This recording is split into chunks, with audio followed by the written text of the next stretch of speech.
You are watching the New American Media. All right, everybody, welcome back. Howdy, hello, my name's Brian Engelman. If you were listening to that in real time on thenewamericanmedia.com, thank you very much. If you're listening after the fact, appreciate it. Now, this is a brand new segment. We're going to do something a little bit different here. We're going to switch to another story. And this one, this one has me kind of irked, Blake. By the way, let me reintroduce Blake for those who are tuning into this for the first time. And if you missed the first segment, we talked about the I.R.S. thinking that they're allowed to snoop into your emails for some unknown reason. Maybe it's part of Obamacare's 2,700 pages. Pelosi said we can't wait to pass to find out what's in it. But check that little video out. It's going to be posted at thenewamericanmedia.com. But we are joined once again with Blake the Eccentric Wally, radio host, blogger, general rabble-rouser. Blake, I want to get to this one real quick. This one's off theblaze.com.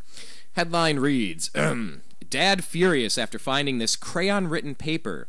And by the way, we tweeted this out at American_media_, and so did, I think Blake did as well, at Eccentric99. Dad, because you might want to you got to see this. There's very little that's more innocent than a fourth grader's crayon-written letter. You know, I mean, you go in old shoe boxes of what your parents saved, and you're, oh, remember when I made that thing? Dad furious after finding this crayon-written paper in Florida fourth grader's backpack. Quote, I am willing... Hold on. This was following a lesson on the Bill of Rights and Constitution. That's what the teacher was teaching on top of that. My Lord. In crayon, it says, quote, I am willing to give up some of my constitutional rights to be safer or more secure. The words are written in crayon in the haphazard bumpiness of a child's scrawl. Yeah, it's got blue, it's got like an orange, it has a red... Man, why wasn't it just like... Very creative. I like that. I think it's a good trend. What are the communist colors? I mean, what could we have... I mean, red, just all red, like Red China, or like Red Dawn. Hey, you know. What are some other nationally known colors of tyranny?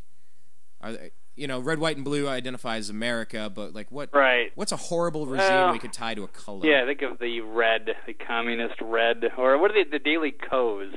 You ever see the unpleasant colors they have on their site? It kind of creeps me out. It feels very communistic or something creepy. I'm not so much creeped out by the colors as much as the words of what they put on there. But anyway, continuing this story, they're the words that Florida father Aaron Harvey was stunned to find his fourth grade son had written. After a lesson in school about the Constitution, Harvey's son attends Cedar Hills Elementary in Jacksonville, Florida. Back in January, a local attorney came to teach the students about the Bill of Rights. But after the attorney left, fourth grade teacher Cheryl Saab dictated the sentence to part of the class and had them copy it down, he said. The paper sat unnoticed in Harvey's son's backpack for several months. Several months? Clean out the kid's backpack, really? Wonder where his bologna sandwich is at. Jeez, and the hamster? Oh, no. Okay, so his son's mother almost threw it away. The words caught her eye in the trash, and she showed it to Harvey, who said he was at a loss for words. He asked his son, who said Saab had spoken the sentence out loud, and told them to write it down. Oh, you know what that reminds me of? At Occupy Los Angeles when I went there, Blake, and it was, Mike, check. And for anyone who wants to march, somebody up there would say one phrase, and then the whole crowd would say, for anyone who wants to march. It was a way of getting around these little laws, so you can't use like a megaphone in public without getting cited. So they would say something, and they would use the voice of hundreds to multiply it to thousands so they could communicate the message. It was very interesting and effective, and after about 6 seconds, it became incredibly creepy. So I could just see this teacher up there saying to the kids, I am willing to give up my constitutional rights. I am willing to give up my constitutional rights. That's a good kid's voice. How would Mark Levin say it? I am willing to give up my constitutional rights in order to be safe or more secure. Well, sorry. You know what? I heard you doing another voice the other day. Which? Oh, was it your Pierce Morgan? Chucky Schumer voice? Huh? Now, which one is your Chucky Schumer voice? How would he say it? When the father questioned his son on the matter, the boy told him that his teacher, Cheryl Fab, had said the statement out loud and instructed the children in class to write it down, following a lesson on the Bill of Rights and the Constitution. What if it was Pierce Morgan? Well, okay, I am willing to give up some of my constitutional rights in order to be safer or more secure. Okay. All right. Harvey says, everybody has their opinions. I am strongly for proper education, for the freedom of thought, so you can form your own opinion and have your own free speech in the future. But the education is, when was the Constitution drafted? When was it ratified? Why did this happen? Why did we choose to do this? All these things. Why did they particularly choose those specific rights to be in our Bill of Rights? You know, this guy's a veteran, serving 6.5 years proudly to protect the rights. And now you have, I mean, the indoctrination of the kids. And especially, I remember I took a course in college, Blake. It was an economics 400 level. It was like Econ 435. Or no, it was like a philosophy class. The economics of socialism, capitalism, and Marxism. And I had a card-carrying lunatic as a teacher. And in fact, he cheated me on a grade. I challenged him. He had to go in front of the president of that department and had to have a review board. The guy completely flipped out. How dare you question my authority? He didn't do the mathematics right, you know, and that's all it was. I didn't get my grade changed, but it turns out that this tortured soul, this sorry son of a bitch, and I say tortured soul because he killed himself a couple of months later. Wow! All right. I'm not saying that I did that to him. I'm just saying he was a miserable human being. He didn't like himself, and I had to sit through. You know, it's one thing to talk to fourth graders and sit up on your high horse and preach your leftist communist crap. That's fine. I mean, you can try it.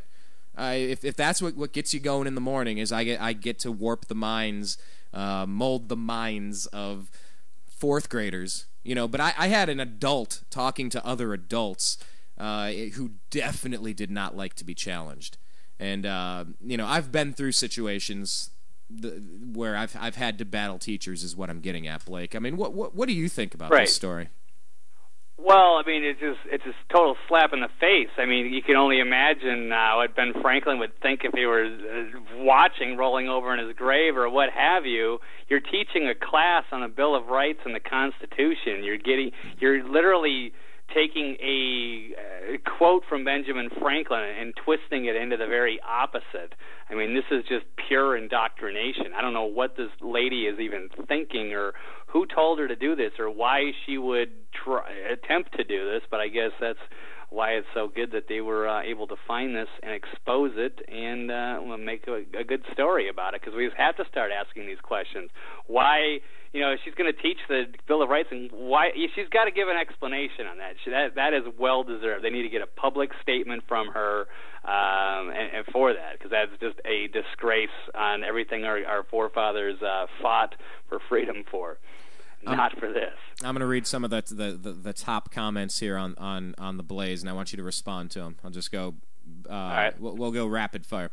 Politics. Huey says politics has no business in the classroom. Teach the kids. That's your job, and let them make their own decisions. I agree. Teach critical thinking. Yes. Don't tell them what to think.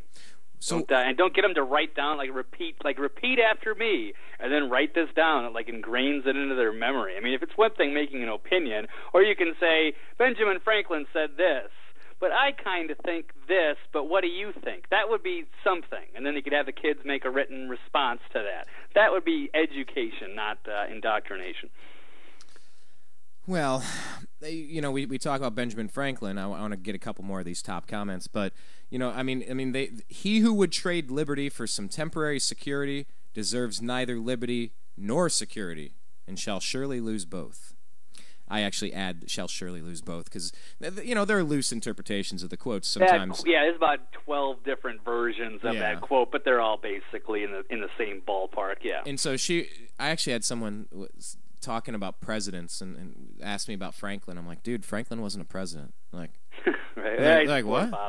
Yeah, I mean, he was one of the fathers of the country. I know, right. But I just had to have that conversation with somebody. But to take that quote, he who would trade liberty for some temporary security deserves I love this quote. I'm not going to screw it up. Ready? He who would trade liberty for some temporary security deserves neither liberty nor security. He who sacrifices freedom for security deserves neither. Thank you, James Earl Jones. All right. This is not CNN. What about this next quote? The Constitution belongs in the classroom, not indoctrination. Huh? Yeah, pretty much what I just said. It was like psychic. All right, never mind. Next quote, homeschool. Good. A good trend that we're going towards, I suppose. Next quote, unfortunately there's no weeding it out because it is pervasive. The cancer has taken over the host, so cutting it out is now impossible. There's a good point there, but I think we've still got plenty of time to turn this around. So, but yeah, everybody needs to start getting involved now, like as soon as they can, to start resisting, spread the social media, spread the word about the broadcast, do anything, but we have to start talking about this stuff and making it a public issue and forcing the media to cover it. Otherwise, these things are only going to continue to get worse. So how do we put this into an agree or disagree question? Agree or disagree? Well, see now, listeners, what we would normally do is do this in show prep, but we're tending to do this right now so you can kind of get inside the minds of Brian and Blake, understand what makes us tick and how we reach the conclusions we reach and how you get the final product. Because guess what? We have to do all the show prep, we have to do all the editing, we have to do all the tags, we got to write all the text, we got to post it, we have to embed it, we have to share it, we got to create the content. So right now, if we're going to post this as an agree or disagree question, Blake, I was pausing. By the way, that was kind of... All right, agree to disagree. Are you willing to give up some of your constitutional rights in order to be more safe and secure, Brian? Okay, hang on. I'm going to jot this down. All right. Because it has to be in a firm... It has to be do you have some crayons? Do you have some multicolored crayons? You know what? Maybe instead of the normal logo for this one... Oh, you gave me an idea. Okay, so I am willing to trade my I'm writing it out. Constitution rights to be safer. Agree or disagree? Okay, you know what? I think what I'm going to do is I'm going to write that in crayon. I'm going to snap a picture, and when I post this up, that's going to be the image that you see in crayon. And then it'll be agree or disagree, and it'll be like a little checkbox. All right. I could even take this another level. What right would you give up? If you could literally be guaranteed more safety and security, which right would you be willing to give up of the top 10? The I.R.S. Wait. That's the 16th. No, I think it's the 16th Amendment. No, I will get rid of the 16th. Wait, is that... Speaking of the 16th Amendment, I don't know if I can get this... I was just there's an interesting video on the Activist Post today with Aaron Russo, former director, made the great I.R.S. video from Freedom to Fascism, America, Freedom to Fascism. He was good friends with the Rockefeller family, and they were telling him how important it was to have their kids getting into schools, the kids to get their into the public school system earlier, so they could indoctrinate them. I was just thinking of all that. Hang on, say that one more time. Say that one more time. Let me hear that one more time. Rephrase that. Okay, since we did speak with the I.R.S. or speak about the I.R.S., I was just watching a video on the Activist Post today. Today is the April 12th. And it was with Stefan Molyneux from Canada. Yeah, he's interesting. Interesting activist. Yeah, and there was a little video, and part of the video had Aaron Russo in it, who did one of the he's actually the producer of the famous movie Trading Places. He's a Hollywood guy, but he's also he made one of the best documentaries against the I.R.S., which was called America, Freedom to Fascism.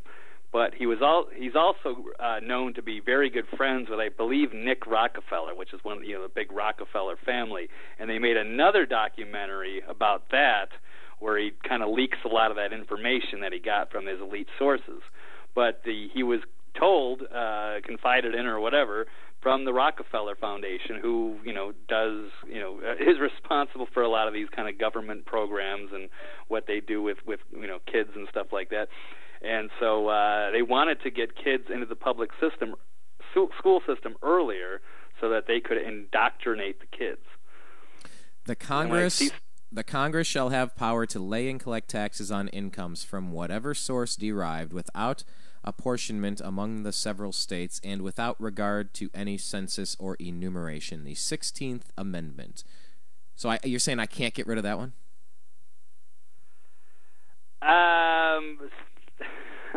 I don't know.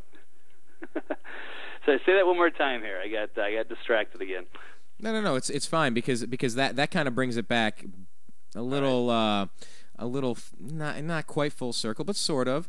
I was listening to George Norrie on Coast to Coast AM, and we listened to a whole show about, well, at least a large segment about taxes. It was really interesting.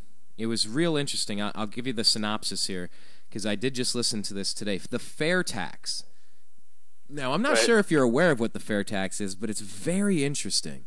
I've heard of it. But when you dig into the details, a lot of it seems to make sense for 35 different reasons.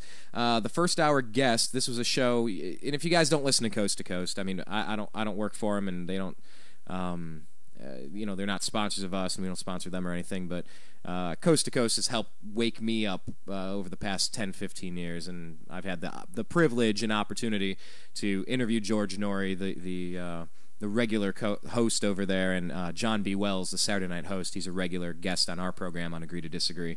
But anyway, big fan of the show. You can sign up and get like 3 years of archives for a couple bucks a month. It's freaking awesome.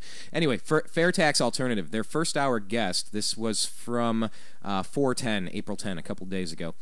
Tax change advocate Bill Spillane, Spillane, spoke on behalf of the Fair Tax Alternative, a national retail sales tax on new purchases that would replace the payroll tax and other taxes. The current income tax allows for Congress and the President to manipulate Americans economically and politically, and further, we end up paying for the underground economy, which is $1 to $2 trillion a year. That's with a T, trillion, because no one pays tax on that income, he pointed out.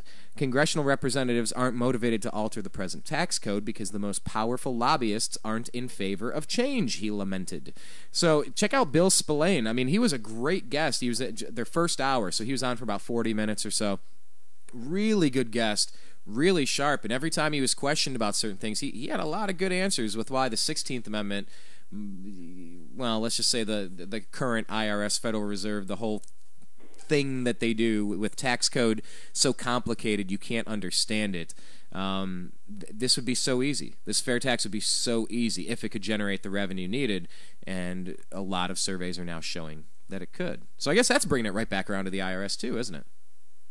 Yeah, absolutely. And what was great about that video I was mentioning, America, Freedom to Fascism, he actually speaks to the former director. I think his name was Sheldon Adelson or something like that, and he really puts him on the spot on that whole 16th Amendment and whether the whole thing is constitutional or not. And really, it's a fantastic interview that really makes the movie. I'd highly encourage people to go check that one out. Aaron Russo was a really good guy.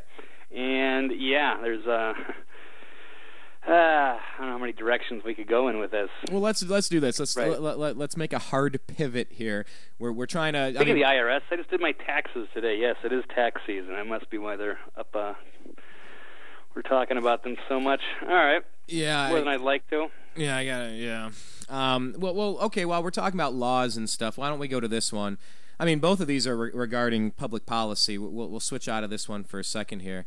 So we got the gun bill and senators not reading it, or the police law enforcement survey, which is very interesting. Let's do this. Let's go to this the gun bill one without allowing senators to read it. So let's just wrap this particular component of the show up. We're just splicing it into pieces, putting them out individually, so you can have more bite-sized access to Agree to Disagree here on the newamericanmedia.com. Our guest today, special guest and / co-host, is Blake the Eccentric Wally. You can find him on Twitter at eccentric99. His homepage is eccentricperspective.com. And you can sign up for his podcast called Eccentric Perspective by going to iTunes and searching Eccentric Perspective. You can hear him every Monday, Wednesday, Thursday on freedomizerradio.com from noon to 1:30 p.m. Pacific. Brian, is this the beginning of a new segment or the end of an old segment? I'm disappearing from the last segment. You're going to hear my... Oh, because I got one more plug on that thing. If people can go check out a particular article that I even wrote and had published. It's called... you can find it even on davidike.com or activistpost.com.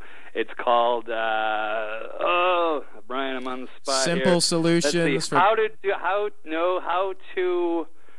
Hang on, you're the one that brought it up, Blake. Yes, how to abolish the I.R.S. in 40 minutes or less. Oh. And I've got that entire documentary that I just mentioned on there. People can go check that out. Now, where do they find that? The best way is to go to eccentricperspective.com? How to peacefully abolish the I.R.S. in only 40 minutes or less. Yeah. You can put those key terms in there. It was probably published by a few other blogs. There's probably several spots where you could go find that if you want, or you could also get it on eccentricperspective.com. And yeah. And the Eccentric Originals folder. And where can people get a T-shirt that says "Live in the Dream"? Kohl's. Or maybe, I don't know, maybe you can go to snorgtees.com or something. Maybe that can be one of our sponsors. All right. Yeah, if you can't... Oh, by the way, if you aren't aware, Blake and I are in negotiations to begin a nationally... Is it globally syndicated or nationally syndicated? I mean, I guess it's both, right? That's a good question. I think it's only national, but it's also internet-based really as well. There's also like it's internet-based, and that goes around the globe. But yeah, Blake and I are in negotiations with a syndicated radio show. We're going to co-host it. So as we're talking about sponsors so much in all of these segments, it's because it's kind of at the forefront of our cerebral cortex, saying how do we make money off of this thing? How do we find some cool companies that we can hawk their products and pay our electricity bill? But yeah, Blake and I we're gonna have a lot of interesting things coming up soon. So definitely, that's why we're asking you to link up with us. We only do radio shows a couple of times a week. Blake does 3 on his site. I do the Unhappy Hour and Agree to Disagree here at the New American Media. Those are 2 shows once a week. After this one, I got to bounce over. I'm going to be doing Existential Radio, EXIS the number 10 TIAL.com. I'll be doing that with Ben Weinbrower in a couple minutes here. But, I mean, we need you to link up with us because the news doesn't stop. We want you to be one of the 30,000 or 35,000 that we collectively have on our Twitter feeds. We want you to find us and stay connected. So here's how you do it with the New American Media. Go to thenewamericanmedia.com. Take a look around, check back periodically. At this point, it's kind of like a weekly, and at some point soon, we're going to add the staff, and we're going to build it up to where it's a daily thing. We spend a lot of time on Twitter. We're at American_media_. That stuff blasts instantaneously. That's a newspaper that changes every 10 seconds. You click on the people that we're following or that are following us. There's a lot of good people in the core of who the New American Media is. But definitely also subscribe to our YouTube channel, youtube.com/The New American Media, and search The New American Media on Facebook. So we'll take a quick pause here, and we're going to come back and talk about this gun bill in the Senate. What's going on there? My name's Brian Engelman. Just 1 second, y'all. You are listening to the New American Media.